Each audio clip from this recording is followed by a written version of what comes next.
subscribe channel.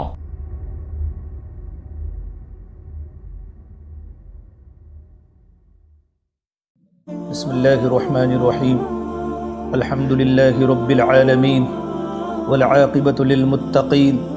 والصلاة والسلام علی سید الانبیاء والمرسلین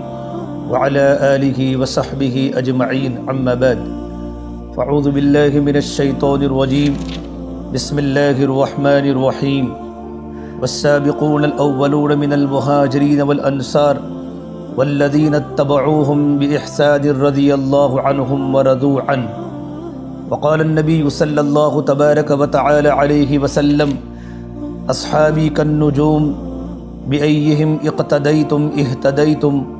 او کما قال النبی صلی اللہ تبارک وتعالی علیہ وسلم۔ میرے محترم پایو بزرگوں، اللہ کے نبی صلی اللہ تبارک و تعالی علیہ وسلم سے محبت کرنا یہ ایمان کا تقاضا ہے۔ آپ صلی اللہ تبارک و تعالی علیہ وسلم کی محبت کے بغیر انسان کا ایمان کامل نہیں ہو سکتا، لیکن آپ صلی اللہ تبارک و تعالی علیہ وسلم سے محبت کے تقاضے ہیں۔ میں نے آپ کی خدمت میں پہلا، دوسرا، تیسرا تقاضا بیان کیا کہ جن سے محبت کی بنیاد پر اللہ کے نبی صلی اللہ تبارک و تعالی علیہ وسلم پر ایمان مکمل ہوتا ہے۔ اسی طرح آپ صلی اللہ تبارک و تعالی علیہ وسلم سے محبت کا چوتھا تقاضا آپ صلی اللہ تبارک و تعالی علیہ وسلم کے اہل بیت اور آپ صلی اللہ تبارک و تعالی علیہ وسلم کے صحابہ کرام سے محبت کرنا ہے۔ حب الصحابۃ و اہل بیتہ، کہ ہم صحابہ کرام سے بھی محبت کریں اور اہل بیت سے بھی محبت کریں، تب جا کر ہماری محبت اللہ کے نبی کی محبت کے ساتھ کامل ہوگی اور ہمارا ایمان مکمل ہوگا۔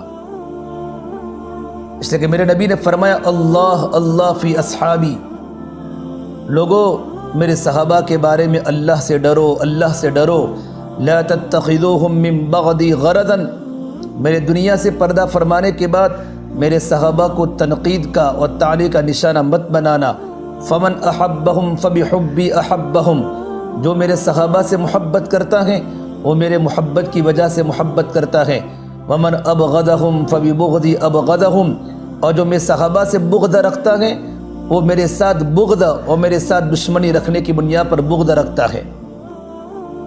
تو میرے بھائیو، میرے نبی کی طرف سے بالکل صاف بات ہے کہ جو میرے صحابہ سے محبت کرے گا وہ میرے محبت کی وجہ سے ان سے محبت کرے گا۔ تو ہم سب کی ذمہ داری بنتی ہے کہ ہم صحابہ کرام رضوان اللہ علیہم کی مقدس جماعت اور آپ صلی اللہ تبارک و تعالی علیہ وسلم کے اہل خانہ اہل بیت سے محبت کریں، کیونکہ من احب شیئا احب من یحب،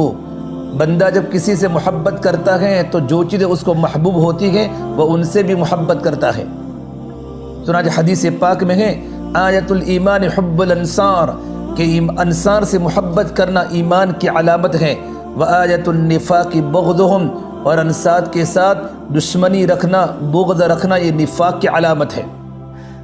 آپ صلی اللہ تبارک و تعالی علیہ وسلم کے خادم خاص حضرت انس ابن مالک فرماتے رضی اللہ تعالی عنہ کہ میرے نبی نے فرمایا مثل اصحابی کمثل الملح فی الطعام لا يصلح الطعام الا به، کہ میرے صحابہ کی مثال تو ایسی ہے جیسے آٹے کے اندر نمک ہوتی ہے کہ اس کے بغیر روٹی بے ذائقہ ہوتی ہے، بدمزہ ہوتی ہے نمک کے بغیر۔ میرے صحابہ کی محبت بھی نمک کے مانند ہے، اس کے بغیر انسان کا ایمان بھی بے ذائقہ ہوتا ہے، ایمان میں کوئی لطف نہیں ہوتا، ایمان میں کوئی مٹھاس نہیں ہوتی۔ ایک اور حدیث میں اللہ کے نبی صلی اللہ تبارک و تعالی علیہ وسلم نے فرمایا من حفظنی فی اصحابی ورد علی الحوض، کہ جو میرے صحابہ کرام کی عزت کرے، میرے صحابہ کی عزت کی اور ان کی حرمت کی حفاظت کرے، اس کو چاہے کہ وہ حوض کوثر پر آ کر میرے پاس آئے اور میرے ہاتھ سے حوض کوثر کا پانی پیوے۔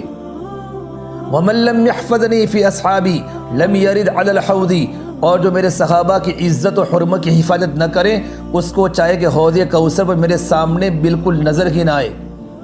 اللہ اکبر کبیرہ، کتنی بڑی خطرناک وعید ہیں کہ آپ صلی اللہ تبارک و تعالی علیہ وسلم ان لوگوں کے چہرے کو دیکھنا نہیں چاہتے جن کے دلوں میں صحابہ کرام کے بارے میں بغض ہے، جو صحابہ کرام کی عزت کے ساتھ کھیلتے ہیں۔ چنانچہ حضرت حسن ابن علی فرماتے رضی اللہ تعالی عنہ کہ میرے نبی نے فرمایا لکل شیء اساس، ہر چیز کے ایک بنیاد ہوتی ہے، واساس الاسلام حب اصحاب رسول اللہ صلی اللہ علیہ وسلم، اور اسلام کی بنیاد اللہ کے نبی صلی اللہ تبارک و تعالی علیہ وسلم کے صحابہ، وحب اہل بیتہ، اور آپ کے اہل بیت کے ساتھ محبت کرنا ہے۔ ایک بزرگ ایوب سختیانی فرماتے رحمۃ اللہ علیہ من احب ابا بکر فقد اقام الدین، کہ جس نے صدیق اکبر سے محبت کی اس نے دین کو قائم کر لیا، ومن احب عمر فقد اوضح السبیل، اور جس نے سیدنا عمر ابن خطاب رضی اللہ تعالیٰ سے محبت کی اس کے اوپر دین کے راستے واضح ہو گئے۔ اور آگے فرمایا ومن احب عثمان فقد استضاء بنور اللہ، اور جس نے عثمان غنی رضی اللہ تعالیٰ سے محبت کی اس نے اللہ کے نور سے نور پا لیا۔ ومن احب علی، اور جس نے حضرت علی سے محبت کی فقد اخذ بالعروۃ الوثقی، اس نے دین کی مضبوط رسی کو پکڑ لیا۔ اور آگے تمام صحابہ کرام کے بارے میں فرمایا ومن احسن الثناء علی اصحاب محمد صلی اللہ علیہ وسلم، کہ جو آدمی صحابہ کرام کی خوب تعریف کرے، صحابہ کرام کے خوب وکھان کرے، فقد بری من النفاق، وہ آدمی نفاق سے بری ہو گیا۔ اللہ اکبر، کتنے بڑے بڑے فضائل ہیں صحابہ کرام کی محبت کے بارے میں، بلکہ اللہ نے قرآن کریم میں صحابہ کرام کے بارے میں صاف بات فرمائی ہے، اور اللہ نے صحابہ کرام کے بارے میں اللہ تعالیٰ نے رضا کا پروانہ دیا ہے۔ والسابقون الاولون من المہاجرین والانصار والذین اتبعوہم باحسان رضی اللہ عنہم ورضوا عنہ، کیا قرآن کریم میں اللہ نے فرمایا کہ جو مہاجرین اور انصار ایمان لانے والوں میں سب سے مقدم ہیں، اور جتنے لوگوں نے اخلاص کے ساتھ ان کا اتباع کیا ہے اللہ ان سب سے راضی ہوا، اور وہ سب کے سب اللہ کے راضی ہوئے۔ میرے بھائیو، اس آیت کریمہ میں اللہ تبارک و تعالی نے صحابہ کرام کے دو طبقے بیان فرمائے ہیں، ایک سابقین اولین کا جو شروع میں ایمان لائے اور ایمان لانے کے ساتھ بڑی بڑی قربانیاں دی، بڑے بڑے مجاہدے کیے، اور دوسرے بعد میں ایمان لانے والوں کا، اور دونوں طبقوں کے متعلق اللہ نے کلین چٹ دے دی ہے۔ اللہ پاک کا صاف اعلان ہے رضی اللہ عنہم ورضوا عنہ، اللہ ان سے راضی ہے اور وہ اللہ سے راضی ہوئے۔ اس آیت کے تحت علامہ ابن عبد البر علیہ رحمہ فرماتے ہیں ومن رضی اللہ عنہ لم یسخط علیہ ابدا انشاء اللہ تعالی،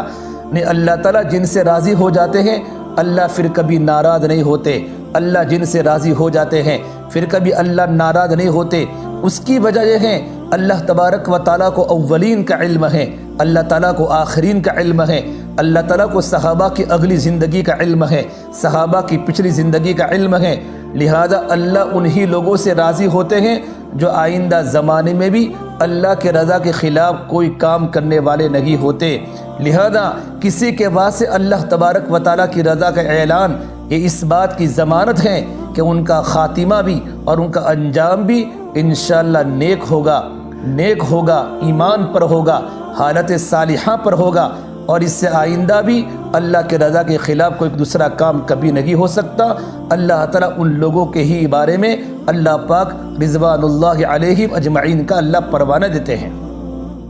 اور اگر ان سے کوئی غلطی اور خطا بھی ہو جاتی ہے تو اللہ پاک ان کو فوراً توبہ کی توفیق دیتے ہیں، اور ان کی توبہ ایسی مثالی ہوتی ہیں کہ پوری دنیا کے انسانوں کے لیے وہ توبہ نمونہ بن جاتی ہیں۔ تو میرے بھائیوں، صحابہ کرام کے متعلق بشارت اور اللہ پاک کا اعلان بہت بڑا اعلان ہے، یہ کوئی معمولی بات نہیں ہے۔ دوسرے مومنین کے متعلق یہ اعلان جنت میں جانے کے بعد ہوگا کہ اللہ تبارک و تعالیٰ ان سے راضی ہیں، اللہ ان سے کبھی ناراض نہیں ہوگے، لیکن صحابہ کی مقدس جماعت کے بارے میں اللہ نے دنیا کے اندر ہی جنت کی بشارت سنا دی اور اللہ کی رضا کا پروانہ دے دیا۔ حافظ عماد الدین ابن کثیر علیہ رحمہ جو بہت بڑے مفسر بھی ہیں، بہت بڑے مؤرخ ہیں، جن کی کتاب البدایۃ والنہایہ عربی کی مشہور کتاب ہیں، اور ان کی تفسیر ابن کثیر معتبر تفسیر ہیں، اس میں لکھا ہے کہ صحابہ کرام دو باتوں سے بہت خوش ہوئے۔ پہلی بات، جب قرآن کریم ان کے بارے میں یہ آیت نازل ہوئی رضی اللہ عنہم ورضوا عنہ، اللہ نے فرمایا تو صحابہ کرام بہت راضی ہوئے، اور دوسری مرتبہ اس وقت راضی ہوئے جب اللہ کے نبی صلی اللہ تبارک و تعالی علیہ وسلم کی زبان مبارک سے یہ الفاظ نے المرء مع من احب، کہ آدمی قیامت کے دن اسی کے ساتھ ہوگا جس سے وہ محبت رکھتا ہے۔ اور میرے بھائیو، صحابہ کے رگ رگ میں اللہ کی محبت، اللہ کے نبی کی محبت، دنیا کی محبت بالکل نہیں تھی، بلکہ اپنی اولاد سے زیادہ، اپنی بیویوں سے زیادہ اور اپنے ماں باپ سے زیادہ ان کی دل کی رگ رگ میں اللہ اور اللہ کے نبی کی محبت تھی۔ تو صحابہ کو یقین ہو چکا تھا کہ کل قیامت کے میدان میں ہمارا حشر بھی اللہ کے نبی کے ساتھ ہوگا، کہ ہمارے دل کی رگ رگ میں اللہ کے نبی بستے ہیں۔ چنانچہ انس بن مالک فرماتے رضی اللہ تعالی عنہ کہ میں اور اللہ کے نبی صلی اللہ تبارک و تعالی علیہ وسلم ایک مرتبہ مسجد نبوی سے ساتھ میں نکل رہے تھے، اور ایک ساتھی نے حضور سے ملاقات کی کہ یا رسول اللہ متی الساعہ، اللہ کے نبی قیامت کب آئے گی؟ تو میرے نبی نے کہا ما اعتدت لہا، بھئی تم نے قیامت کے لیے کیا تیاری کر رکھی ہے کہ جو اس کے آنے میں جلدی کر رہے ہو؟ یہ بات سن کر وہ انسان تھوڑا شرمندہ ہوا اور کہا یا رسول اللہ، میں نے قیامت کے لیے بہت زیادہ نماز، روزے، صدقات تو جمع نہیں کیے، لیکن ایک بات ہے، انا احب اللہ ورسولہ، میں اللہ اور اللہ کے نبی سے محبت کرتا ہوں۔ ان صحابی کی بات کے سننے کے بعد آپ نے فرمایا اگر ایسا ہے تو سن لو میرے بھائی، قیامت کے دن تم اسی کے ساتھ ہوں گے جن سے تم محبت رکھتے ہو۔ انس ابن مالک فرماتے ہیں ہمیں جملہ مبارک اللہ کے نبی سے سن کر اتنے خوش ہوئے، اللہ کی قسم کہ اسلام لانے کے بعد اس سے زیادہ خوشی کبھی نہ ہوئی تھی اور نہ کہ اس کے بعد کبھی ہوگی۔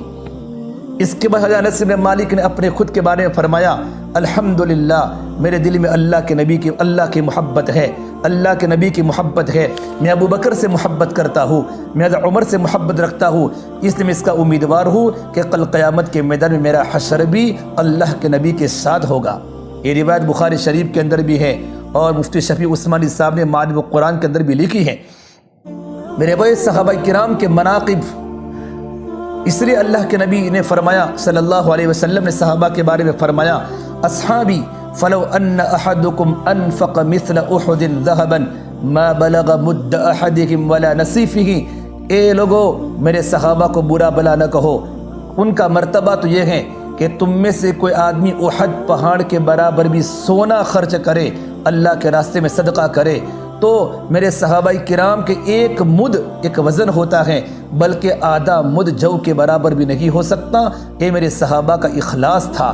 اللہ کے نبی کو صحابہ کرام پر کتنا اعتماد ہے، صحابہ کرام کی زندگی پر کتنا اعتماد ہے، ان کے اخلاص پر کتنا اعتماد ہے، یہ روایت مشکاۃ شریف میں لکھی ہے۔ میرے بھائیو، میرے نبی صلی اللہ تبارک و تعالی علیہ وسلم نے صحابہ کرام کے بارے میں کتنی عجیب باتیں فرمائی، اور اللہ کے نبی کے صحابی حضرت عبداللہ بن مسعود فرماتے رضی اللہ تعالی عنہ، یہ لوگوں جو انسان کسی کی اقتداء کرنا چاہتا ہو تو اسے چاہیے کہ وہ صحابہ کرام کی اقتداء کرے، اس لیے کہ حضرات پوری امت میں سب سے زیادہ اپنے قلوب کے اعتبار سے پاک ہیں، ان کے دل میں گندگی نہیں ہے، ان کے دل روشن ہے، ان کے دل پاک ہے، پاک ابرہم قلوبا، اور علم کے اعتبار سے سب سے زیادہ گہرے علم والے ہیں، ان کا علم گہرا ہے، اعمقہم علما،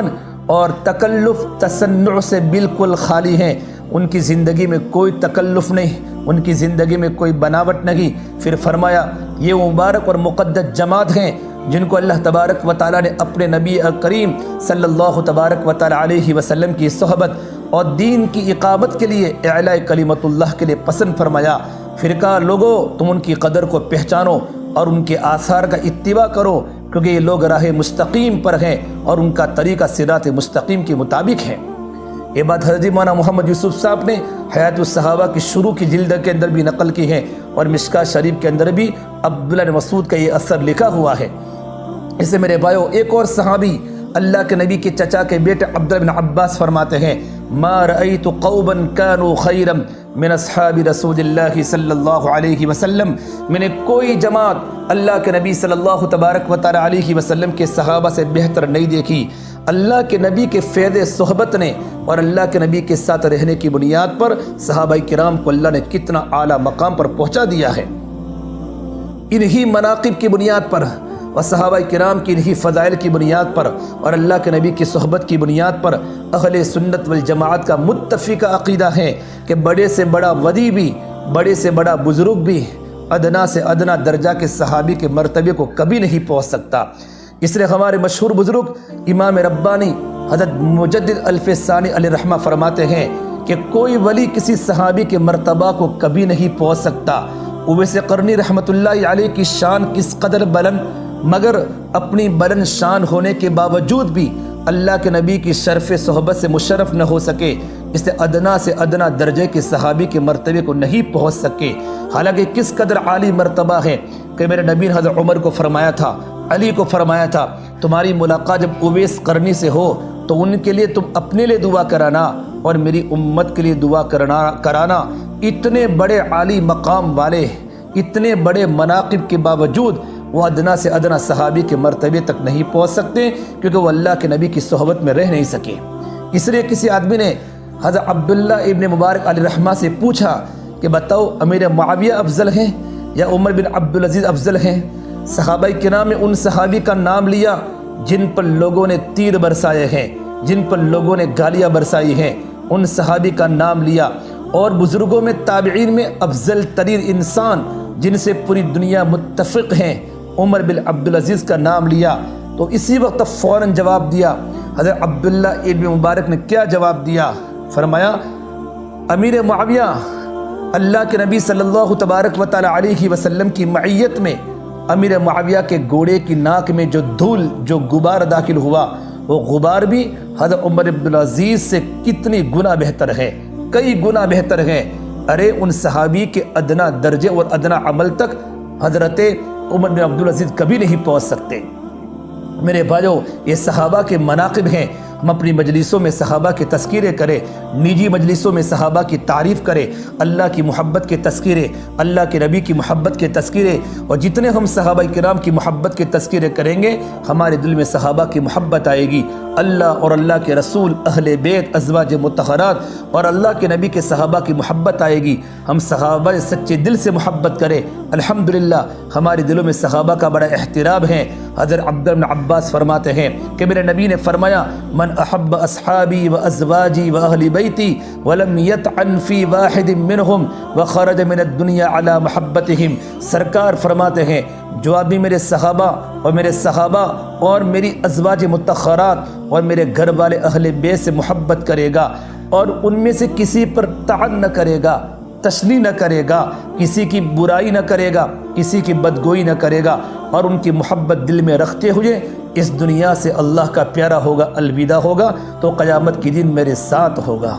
اللہ اکبر! میرے نبی نے کتنے صحابہ کرام پر اعتماد کیا ہے کہ کل قیامت کے میدان میں وہ میرے ساتھ رہے گا، میرے پڑوس میں رہے گا۔ میرے بھائیو، جتنا ہو سکے اپنے دلوں میں صحابہ کرام کی، آپ صلی اللہ علیہ وسلم کے صحابہ کی، آپ کی ازواج مطہرات کی اور اہل بیت کی محبت اپنے دل میں پیدا کرنے کی کوشش کرے اور اسی محبت پر اپنے دل و دماغ جمانے کی کوشش کرے۔ میرے بزرگوں، ان باتوں کو سمجھیے اور اپنے دل میں صحابہ کی محبت اور احترام کو پیدا کیجیے اور اس پر قائم رہیے اور اس پر اللہ تعالیٰ کا شکر ادا کرتے رہیے، ورنہ آج کل فتنوں کا دورہ ہے۔ مسلمانوں میں سے کچھ شیعہ حضرات اور بلکہ اپنے لوگ بھی اسلام ہی کا نام لے کر عظمت صحابہ کو کم کرنے اور ان کی مقدس زندگی کو داغدار بنانے کی کوشش کی ہے اور اس کو اپنی تنقید کا ہدف اور نشانہ بنایا ہے، حالانکہ اللہ کے نبی نے اپنی امت کو اس سے منع فرمایا ہے۔ میرے بھائیو، ابھی پڑوس کے ملک میں صحابہ کرام کی محبت کی ریلیاں ہمارے بزرگوں نے نکالی، چونکہ لوگوں نے، اہل تشیع نے صدیق اکبر، حضرت عمر فاروق، حضرت امیر معاویہ اور حضرت علی کے خلاف بڑی بڑی باتیں کہی، ان کی زبانیں گندی کی صحابہ کرام کی برائی کر کے، تو ہمارے علماء نے کراچی میں ریلیاں نکالی اور صحابہ کی محبت کے نعرے لگائے، اور اسی میں ڈاکٹر علامہ عادل رحمۃ اللہ علیہ شہید ہو چکے۔ میرے بھائیو، جان جائے تو جائے، ہماری جان اللہ کی محبت کے لیے ہے، ہماری جان اللہ کے نبی کی محبت کے لیے ہے، اللہ کے نبی کی صحابہ کی محبت کے لیے ہے۔ میرے نبی نے فرمایا، لوگو اللہ فی اصحابی، میرے صحابہ کے بارے میں اللہ سے ڈرو، اللہ سے ڈرو، لا تتخذوہم غرضا من بعدی، میرے بعد ان کو اپنی تنقید اور ملامت کا نشانہ کبھی مت بنانا۔ جس آدمی کو مجھ سے محبت ہے وہ میرے صحابہ سے بھی محبت کرے گا، ومن ابغضہم، اور جو ان سے بغض رکھے گا تو دراصل میرے ساتھ اس کو بغض ہے۔ معاذ اللہ، اللہ ہم سب کی حفاظت فرماوے۔ اسی بغض کی وجہ سے وہ میرے صحابہ سے دشمنی رکھتا ہے۔ اس کے بعد میرے نبی نے فرمایا ومن آذاہم فقد آذانی، جس نے میرے صحابہ کو تکلیف پہنچائی اس نے مجھے تکلیف پہنچائی۔ غور کیجئے میرے بھائیو، صحابہ کی شان میں لب کشائی کس قدر خطرناک ہے، کتنا خطرناک زہر ہے کہ میرے نبی نے فرمایا ان کی تکلیف کو اپنی تکلیف ارشاد فرما رہے ہیں، اور جو اللہ کے نبی کو تکلیف پہنچے اس کا کیا انجام ہوگا۔ نبی کی شان میں گستاخی کرنے والا نہ اس کا ٹھکانہ دنیا میں ہے نہ آخرت میں ہے۔ پھر میرے نبی نے فرمایا ومن آذانی فقد آذ اللہ، اور جس نے مجھے تکلیف پہنچائی اس نے اللہ کو تکلیف پہنچائی، اور جو اللہ کو تکلیف پہنچائے گا اللہ عن قریب اس کو پکڑ لے گا، اس کو دبوچ لے گا، سمندر اس کو پکڑ لے گا، زمین اس کو اپنے اندر کھینچ لے گی۔ میرے بھائیو، صحابہ سے بدگمانی اور ان کی شان میں گستاخی کتنی خطرناک بات ہے۔ اللہ پاک ہم سب کی بڑی حفاظت فرماوے۔ میرے دوستو، کہ اس کے بعد بھی کوئی آدمی صحابہ کے متعلق لب کشائی کی جرت کر سکتا ہے؟ امت اس سے دور رہے، مکمل اجتناب کرے۔ ایک اور حدیث میں میرے نبی نے فرمایا اذا رأیتم الذین یسبون اصحابی فقولوا لعنت اللہ علی شرکم۔ عجیب بات فرمائی، ترمذی شریف کی روایت ہے، جب تم ایسے لوگوں کو دیکھو جو میرے صحابہ کو برا کہتے ہیں، میرے صحابہ کی برائی کرتے اپنے سماج میں، معاشرے میں، بستی میں، تو تم ان سے کہو قولو لعنت اللہ علی شرکم، تمہارے اس فعل بد پر، تمہارے اس برے کرتوت پر اللہ کی لعنت ہو۔ میرے نبی نے فرمایا سنو ان اللہ اختارنی و اختار علی اصحابا، اللہ نے مجھے منتخب فرمایا، میرے لیے صحابہ کو منتخب فرمایا، میرے صحابہ کو میرا وزیر بنایا، میرا مددگار بنایا، میرا رشتہ دار بنایا۔ فمن سبہم فعلیہ لعنت اللہ والملائکۃ والناس اجمعین، جو میرے صحابہ کو گالی دے، میرے صحابہ کو برا بھلا کہے، اس پر اللہ کی لعنت ہے، فرشتوں کی لعنت ہے، اللہ کی فٹکار، فرشتوں کی فٹکار ہے، دنیا کی تمام لوگوں کی لعنت ہے۔ ولا يقبل اللہ منہم صرفا ولا عدلا، اور اللہ نہ اس کی کسی فرض نماز کو قبول کرے گا نہ اس کی کسی نفل نماز کو قبول کرے گا۔ یہ روایت شارح مشکات مزار حق میں بات لکھی ہوئی ہے۔ میرے بھائیو، صحابہ کرام پر اعتماد اور ان سے حسن ظن انتہائی درجہ ضروری ہے۔ اللہ کے نبی، صحابہ کرام تو اللہ کے نبی صلی اللہ تبارک و تعالی علیہ وسلم اور امت کے درمیان واسطہ ہے، امت کے درمیان واسطہ ہے۔ بھئی ہماری ذمہ داری بنتی ہے ہم صحابہ کرام کے خوب مناقب کو بیان کریں۔ الحمدللہ ہمارے دل میں صحابہ کی محبت ہے۔ اللہ پاک ہم سب کو اس مقدس جمال کا احترام نصیب فرمائے اور ہمارے دلوں میں ان کی محبت اور عظمت پیدا فرمائے۔ ہر قسم کے فتنوں سے اللہ پاک ہم کو محفوظ فرمائے۔ بھائیو، یہ اللہ کے نبی کی محبت کا چوتھا تقاضا ہے کہ ہمارے دل میں صحابہ کی محبت ہو، اہل بیت کی محبت ہو، ازواج مطہرات کی محبت ہو، تو ہمارے دل میں اللہ کے نبی کی محبت کامل ہے۔ اگر صحابہ کی محبت نہیں ہے تو ہم اللہ کے نبی کی محبت میں ناقص ہیں، پھر ہمارا ایمان بھی ناقص ہے، اور ناقص ایمان پر جنت نہیں مل سکتی۔ اس اپنے دلوں میں اللہ کے نبی کی محبت کے ساتھ ساتھ آپ کو جن سے محبت تھی، آپ کے بچوں سے، آپ کی اولاد سے، آپ کے ازواج مطہرات سے، ہم ان سے محبت کریں۔ یہ اللہ کے نبی کی محبت کا چوتھا تقاضا تھا۔ انشاءاللہ آئندہ مجلس میں پانچواں تقاضا بیان کریں گے۔ کچھ 10 تقاضے ہمارے علماء نے کتابوں میں لکھے ہیں۔ اللہ مجھے اور آپ کو عمل کرنے کی توفیق عطا فرماوے۔ وآخر دعوانا الحمد للہ رب العالمین۔